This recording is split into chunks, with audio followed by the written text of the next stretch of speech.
नमस्कार मित्रों, मैं गौरव मेहता स्वागत करता हूं अपने YouTube चैनल जेन्युइन एस्ट्रोलॉजी में। और आज हम बात करेंगे गुरु ग्रह के मकर राशि में आने के बाद प्रभाव के बारे में। तो वीडियो को एंड तक ज़रूर देखें। मित्रों, गुरु को एक नैसर्गिक शुभ ग्रह माना जाता है। यह ज्ञान, धर्म, अध्यात्म और नैतिक कार्यों का भी कारक है। राशियों में इन्हें धनु और मीन राशियों का स्वामित्व प्राप्त है। गुरु को वैदिक ज्योतिष में अध्यात्म का कारक माना जाता है। गुरु की कृपा से जातक जीवन में उच्च शिक्षा और मान सम्मान प्राप्त करता है। आप भले ही ये वीडियो देख रहे हैं, पर मैं आपको इस वीडियो में बताऊंगा कि गुरु का राशि परिवर्तन इतना बड़ा महत्व क्यों रखता है। मित्रों, गुरु एक विशाल ग्रह है जो कि लगभग 1 साल तक एक राशि में ही भ्रमण करता है, उसके बाद ही राशि परिवर्तन करता है। तो आप समझ सकते हैं कि जब कोई ग्रह 1 साल तक एक ही राशि में रहेगा तो उसका प्रभाव हमारे जीवन पर बहुत ही अधिक पड़ेगा। और ख़ास तौर पर जिन लोगों की गुरु की महादशा, गुरु की अंतर्दशा चल रही है, उनके ऊपर सबसे ज़्यादा इस राशि परिवर्तन का प्रभाव पड़ेगा। क्योंकि जिस ग्रह को हम गोचर में देखते हैं, उस ग्रह की महादशा, अंतर्दशा भी चल रही हो तो उसका प्रभाव सबसे अधिक हम पर रहता है। 20 नवंबर 2020 को गुरु मकर राशि में गोचर करेंगे, या यूं कहें राशि परिवर्तन करेंगे। एक ही बात है, मकर राशि गुरु की नीच राशि है। इस राशि में गुरु इतना अच्छा महसूस नहीं करते हैं, पर हमको यह भी नहीं भूलना चाहिए कि गुरु नैसर्गिक एक शुभ ग्रह है। उदाहरण के तौर पर आपको समझाने का प्रयास करता हूँ।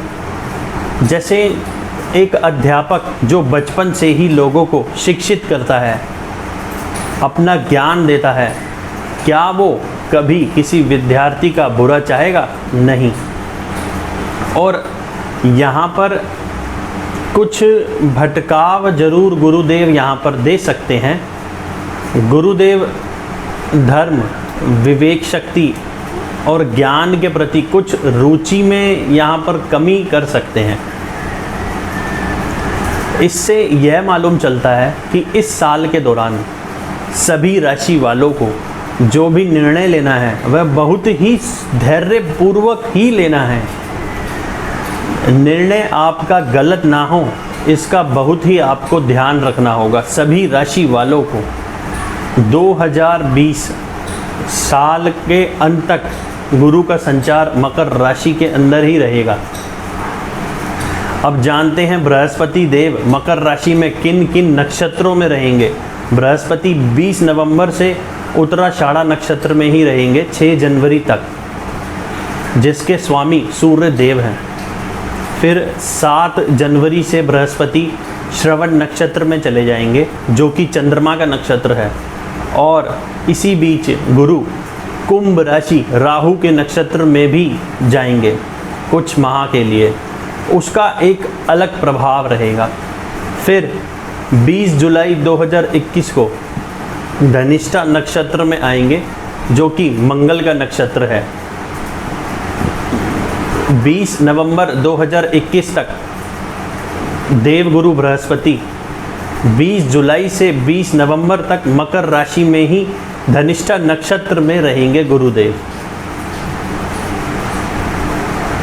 मित्रों, कोई भी अगर आपको गोचर या राशि परिवर्तन आप देखते हैं तो सबसे पहले हमको यह ध्यान में रखना चाहिए कि वह ग्रह काल पुरुष की कुंडली में कौन से भाव में जा रहा है। जैसे काल पुरुष की कुंडली एक ढांचा कुंडली होती है, जो 12 भावों की कुंडली होती है, जिससे हम भावों को देखते हैं। तो गुरु मकर राशि यानी कि 10 नंबर राशि में जा रहे हैं, जो कि काल पुरुष की कुंडली में 10वें भाव में पड़ती है।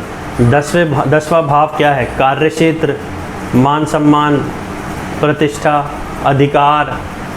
तो गुरु का सबसे अधिक प्रभाव मकर राशि में जाने के बाद सभी के रोजगार से संबंधित चीज़ें सबसे ज़्यादा घटित होंगी। अब यह अच्छी होंगी या बुरी, यह निर्भर करेगा आपकी जन्म कुंडली में मकर राशि कहाँ पर पड़ती है, उस भाव में बृहस्पति का गोचर, वहाँ पर कौन कौन से ग्रह हैं, वो कौन सा भाव है। अगर आपकी जन्म कुंडली में मकर राशि का ही गुरु है तो वहाँ पर ये राशि परिवर्तन आपको उस भाव का पूर्ण सुख देगा, कोई बड़ा इवेंट होगा। तो ऐसे बहुत सी चीज़ें देखी जाती हैं जो गुरु का गोचर मैं आपको बताने जा रहा हूँ मकर राशि के लिए। ये एक सामान्य गोचर फल है, बाकी किसी विशेष परिस्थिति के लिए आपको अपनी जन्म कुंडली का विश्लेषण करवाना अनिवार्य होता है, क्योंकि और भी चीज़ें होती हैं जो देखी जाती हैं, जैसे कि महादशा, अंतरदशा, अष्टक वर्ग, नक्षत्र, षडबल, ग्रहों की युति, भाव बल। इसके बाद ही हम कोई निष्कर्ष निकाल सकते हैं। तो अब हम बात कर लेते हैं सभी राशियों पर इसका क्या प्रभाव रहेगा। वृश्चिक लग्न और वृश्चिक राशि वालों के लिए देवगुरु बृहस्पति का गोचर तीसरे स्थान में होने जा रहा है, जहां पर शनि देव भी विराजमान है काफ़ी लंबे समय से, जिस कारण इस साल आपने महसूस भी किया होगा कि आपके कार्य क्षेत्र में बहुत ही ज़्यादा भागदौड़ बढ़ी है, जिम्मेवारियां आपके ऊपर काफ़ी ज़्यादा बढ़ी हैं, जो धीरे धीरे निरंतर बढ़ती ही चली गई हैं। अब देवगुरु बृहस्पति जब आपके तीसरे पराक्रम वाले स्थान पर आएंगे तो आपका पराक्रम काफ़ी बढ़ेगा, भागदौड़ भी बढ़ेगी, पर सामान्यता आपको यहाँ पर अच्छे ही परिणाम मिलेंगे उससे। क्योंकि आपकी कुंडली में देवगुरु बृहस्पति धन भाव के स्वामी बनते हैं और पंचम भाव के स्वामी बनते हैं, जो कि दोनों मुख्य भाव होते हैं। आपके अंदर काफ़ी सारी इच्छाएं, काफ़ी सारे प्लान आपने करे हुए हैं और देवगुरु बृहस्पति के गोचर के बाद भी आपकी बहुत ही इच्छाएं रहेंगी, पर सिर्फ अपने खुद के पराक्रम के बल पर ही आप सभी इच्छाओं को पूरा कर सकते हैं। इस समय अंतराल में आपके लिए ये बहुत ही सर्वश्रेष्ठ होने जा रहा है देवगुरु बृहस्पति का गोचर। ये मैं कह सकता हूँ क्योंकि शनि और गुरु दोनों की युति यहाँ पर आपके पराक्रम में काफ़ी तेज़ी लाएगी। अब जो आलस सा महसूस हो रहा था, अब आपका पराक्रम बढ़ेगा। ध्यान रखें, यहाँ पर छोटे भाई बहनों से विवाद आपने बिल्कुल भी नहीं करना है। देवगुरु बृहस्पति की पंचम दृष्टि आपके सप्तम स्थान पर पड़ेगी, तो जो कि आपका वैवाहिक जीवन में कुछ मतभेद चल रहे थे, तो अब उन मतभेदों में कमी आएगी।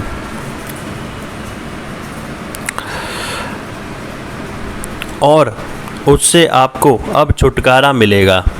जो लोग अविवाहित हैं उनके विवाह के लिए प्रस्ताव आने का इस समय अंतराल में काफ़ी विवाह के लिए प्रस्ताव आएंगे। साझेदारी में जो लोग कार्य कर रहे हैं उनके लिए अब समय अच्छा है। साझेदारी में कोई बड़ा निर्णय भी आप इस समय अंतराल में ले सकते हैं। अगर आप कोई ऐसा कार्य कर रहे हैं जिसमें आपकी डेली की इनकम आती है, तो उस इनकम में अब बढ़ोतरी होगी। देवगुरु बृहस्पति की सप्तम दृष्टि आपके भाग्य भाव पर पड़ेगी, जो कि उच्च की दृष्टि रहेगी। तो यहाँ पर भाग्य का साथ आपको ज़रूर मिलेगा।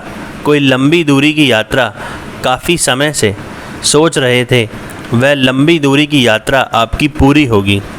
पिता से आपको पूरा सहयोग मिलेगा।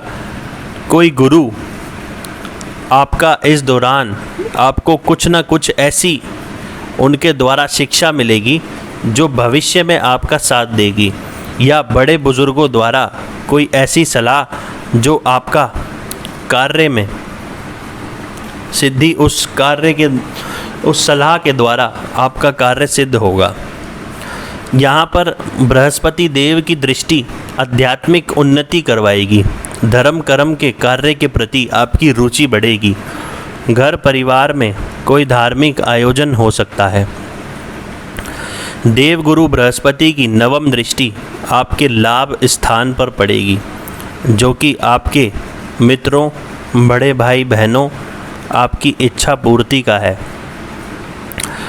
तो इस भाव पर देवगुरु बृहस्पति की दृष्टि यह संकेत देती है कि जो भी आपकी इच्छा थी वह इस 1 साल में पूरी करने के लिए अच्छा समय है।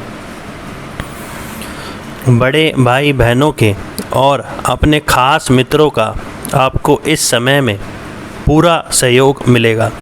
कोई ना कोई ऐसी डील आपके हाथ लगेगी जिससे आपको कुछ लाभ हो सकता है।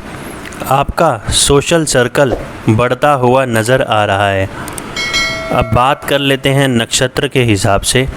तो 20 नवंबर 2020 से 6 जनवरी 2021 तक देवगुरु बृहस्पति उत्तराषाढ़ा नक्षत्र में रहेंगे, जिसके स्वामी सूर्य देव है, जो आपकी कुंडली में दशम भाव के स्वामी बनते हैं। तो इस समय अंतराल में आप कार्य क्षेत्र में काफ़ी आपका मन लगेगा और वहाँ पर आपको मान सम्मान, पद प्रतिष्ठा भी मिलती नज़र आ रही है। पर आपको यहाँ पर ध्यान रखना है कि कोई भी निर्णय आपको जल्दबाजी में नहीं लेना है। धैर्यपूर्वक ही आपको निर्णय लेने की सलाह दी जाती है। जॉब में कुछ ना कुछ आपको यहाँ पर अच्छा अचीवमेंट मिलने के संकेत हैं। 7 जनवरी 2021 से 19 जुलाई 2021 तक देवगुरु बृहस्पति चंद्रमा के नक्षत्र में चलेंगे, जो कि आपकी कुंडली में भाग्य भाव के स्वामी बनते हैं।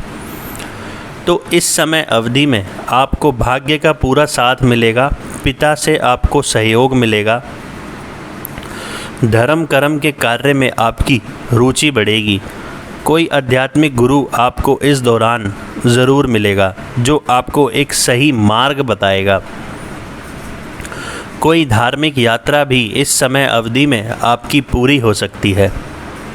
19 जुलाई 2021 से 20 नवंबर 2021 तक देवगुरु बृहस्पति धनिष्ठा नक्षत्र में चलेंगे, जिसका स्वामी मंगल है, जो कि आपकी कुंडली में लग्न भाव के और छठे भाव के स्वामी बनते हैं। तो कोई निर्णय अगर आपको लेना है तो वह इस समय अवधि में आपके लिए श्रेष्ठ रहेगा। इस समय अवधि में कोई निर्णय अगर आप लेते हैं तो वह आप बेझिझक ले सकते हैं, जो कि आपके लिए सही ही साबित होगा। शत्रु आपके परास्त होंगे। इस समय अंतराल में कर्ज अगर आपने कोई ले रखा है तो उसके अंदर भी काफ़ी कमी आएगी। कर्ज आप चुका पाएंगे। मित्रों, उपाय के तौर पर आपको हर बृहस्पतिवार को पीले वस्त्र पहनने हैं और हल्दी का तिलक आपने ज़रूर करना है। इससे आपके बृहस्पति देव को बल मिलेगा और वो आपको सही परिणाम देने लगेंगे। बाकी मेरी शुभकामनाएं आपके साथ हैं। तो मित्रों, वीडियो थोड़ा भी अच्छा अगर आपको लगा हो तो इसे लाइक करें, शेयर करें और चैनल को सब्सक्राइब करें, ताकि ऐसी ज्ञानवर्धक वीडियो आपको सबसे पहले मिलती रहे और आपके भाई बंधुओं तक भी पहुंचती रहे, ताकि लोगों का इस प्राचीन ज्योतिष विज्ञान